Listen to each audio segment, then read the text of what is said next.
Ang mga ibinebentang longganisa sa Agora Public Market dito rin mismo sa palengke ginagawa. Mula sa paghahalo ng mga sangkap, hanggang sa pagbabalot nito, hands-on ang mga tindero-tindera.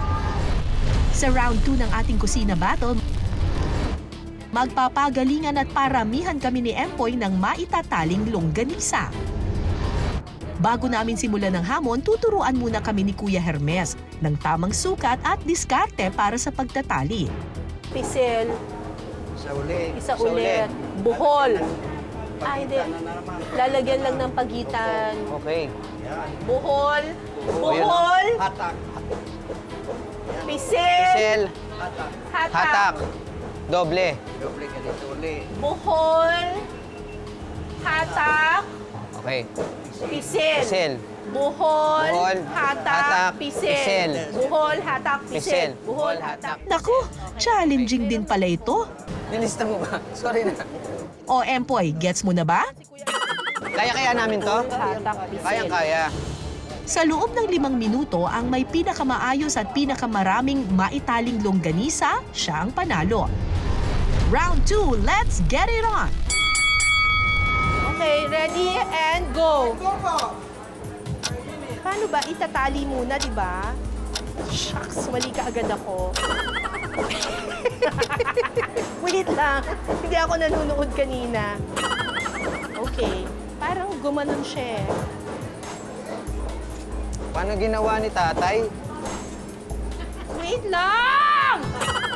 Hindi mali agad! Oo nga, wait lang. Wait lang. Wait lang. Timer starts na agad yon. Okay, there. Tapos... Tama ba ako, tatay? Mali nga. Oo, tama. Nakikita mo na, itulungan mo na ako. Wait lang. Paano ba? Paano yung ganun? Tito mo. Siyempre, pisil mo na. Ayun nga, ako. Ayan!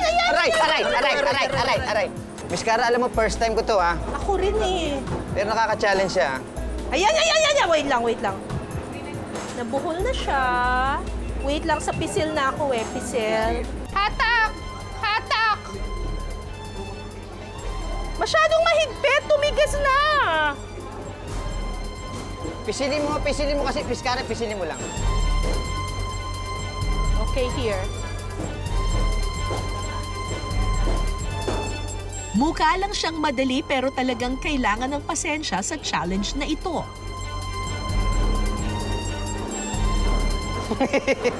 Wait lang.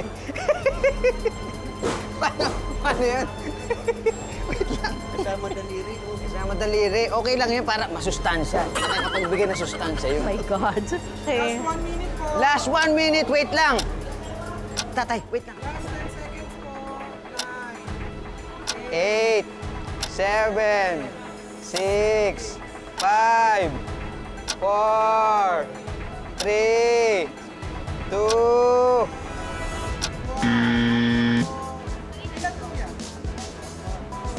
7 lang.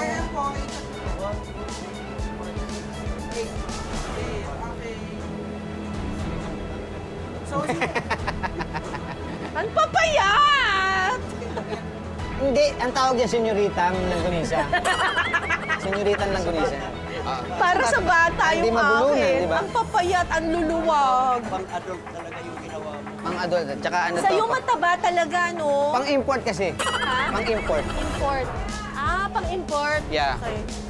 Okay. Sa round na to, ang nanalo ay si Empo. Yay! Longganisa King! Longganisa King. Parang magandang title ng movie yun, ah. Sa ngayon, tabla ang laban. Ang score, 1-all. Sino kaya ang makakalamang sa round 3?